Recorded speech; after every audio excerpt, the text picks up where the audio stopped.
waxaa shalay galabsi rasmi ah garoonka Lixle ee magaalada Burco ka furmay tartan ciyaareed ka qayb gali doonaan 12 kooxood ka mid ah kooxaha heerka koowaad ee magaalada Burco. Tartankan ayaa waxa soo agaasimay dhalinyarada isku soo abaabushay mas'uuliyiinta wasaaradda dhalinyarada iyo ciyaaraha gobolka Togdheer ayaa ka soo xaadireen furitaankii tartan ciyaareedkaasi. Ugu horeynta halkaas waxa ka hadlay Mustafa Aadan oo ka mid ah qabanqaabadiisa tartanka ciyaaraha ee 12 kooxood ka qayb galaya. Sidoo kale waxa isna halkaas ka hadlay barsa ku xigeenkii hore gobolka Togdheer Kuule Daahir Samatar oo tilmaamay ahmiyadda leedahay ciyaaruhu. Sidoo kalena wuxuu ka hadlay isku shaadhaynta uu sameeyay madaxweyne Siilaanyo dadweynaha jamhuuriyadda Soomaaliland ku nool in maanta garoonka Lixle inooga furmay wareegii heerka koowaad ee gobolka Togdheer oo lagu furay 12 kooxood 12 kooxood oo ka kooban Burco inooga furmay si wanaagsan loogu furmayo insha Allah biidnillaahi kariim in aan garoonkaas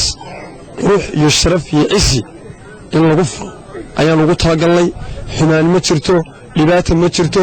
waxa weeyaan waxaan doonaynaa inaan dhalinyarada kaga ilaalino qabyaaladda, tahriibta, waxyaabo badan oo ay bulshada Soomaaliland maanta haysta inaan kaga saarnaan doonaynaa. dhalinyarada yar ordanka soo baxaysa mustaqbalkii dalka ah inaanay ka xumaanin qalbiga iyo niyaddu sida kuwii hore u huye kaceen ee ay shaqo la'aan iyo dhibaatooyin badan u soo asiibeen ayaan u diidnay annagu inaan u furno. annaga u furnay idinagama caawin, annaga wareega u furnay tartanka idina nagama caawin, wasaaradna nagama caawin, cid kale nagama caawin. waxaan u mahadcelinayaa guddida qaban qaabisay wareegan sida fiican ay isugu soo dabarideen iyo siday ilaahayna ugu fududeeyey. waxaan leeyahay aan u sheegayaa garoonkani maaha mid maanta qura wareegsan oo kale ah laga qabtay. waa mid in badan lagu soo ciyaarayay aabbayaasha iyo awowayaasha iyo ilaa kuwii ka sii horreeyey ay ku soo ciyaarayeen. waa garoon magac weyn wata, waa stadium Lixle, waa la wada garanayaa. waxaan leeyahay yaan la iska indhatirin. labaadna waxa la dhalinyarada is abaabushay stadium Lixle u garatay in dhalinyarada amba tahriibka ku fogan ama qaadka ku fogan u furaan maxay heeday tartan heerka koowaad ah. insha Allah biidnillaahi kariim kullay dhalinyarada wala garab taagnaanaya intuu Ilaahay ka dhigo insha Allah biidnillaahi kariim waxaan loo furtoonaa tartanna badan. tartankani naaw qabsoomaya insha Allah biidnillaahi.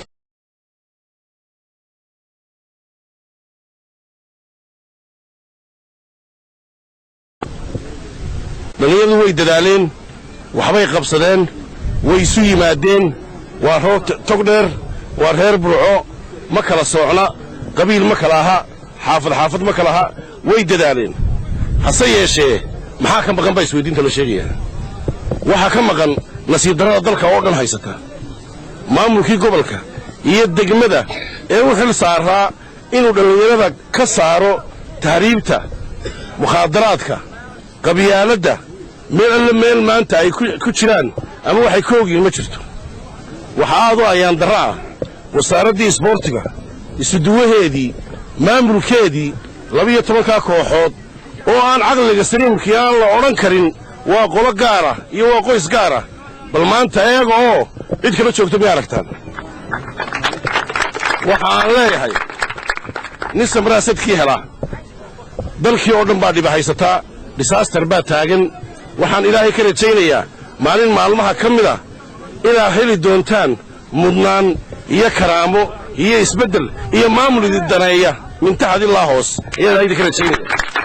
aad iyo aad kaaga digayaa war ninkii hore ee ilaa soonyo dhibtaad ogeyd u geystay ee dhallinyaradii kala diray ee awgii u tahriibeen inaanad noqon sidiisii aad ka taamilo qaadato facaylku xumaa u samayn jiray inaad ugunaa ku beddesho. aad iyo aad baan taa kugu boorinayaa. waxaan ku leeyahay hawsha badan baa kuu taalla. ciyaaro gobol lama qaban, lama taabannin, baratar ma dhicin, nasiib darro dhan ka raran bayna heshay. waxaan leeyahay ilaahay wuu inaga soo gaari doonaaye dhalinyaro idinkana waxaan ku waalinayaa ka garsooraha ixtiraama, ka calawalaha ixtiraama, ka labada kooxood ciyaaraya is ixtiraama. hadday isku dhacdaan iskiciya, hadday issalaafaystaan hay isku xanaaqina. waa ciyaaro xanaaq ma laha. ina aad iyo aad karaamada waasa. halkani waa garoonkii Lixle maxamed xaashi lixla diiriye waa ninkii dalka ugu horeeyey oo nin kastoo salamiya oo hadlaa uu yidhahdo haddaan lixla jirin maannaan jirin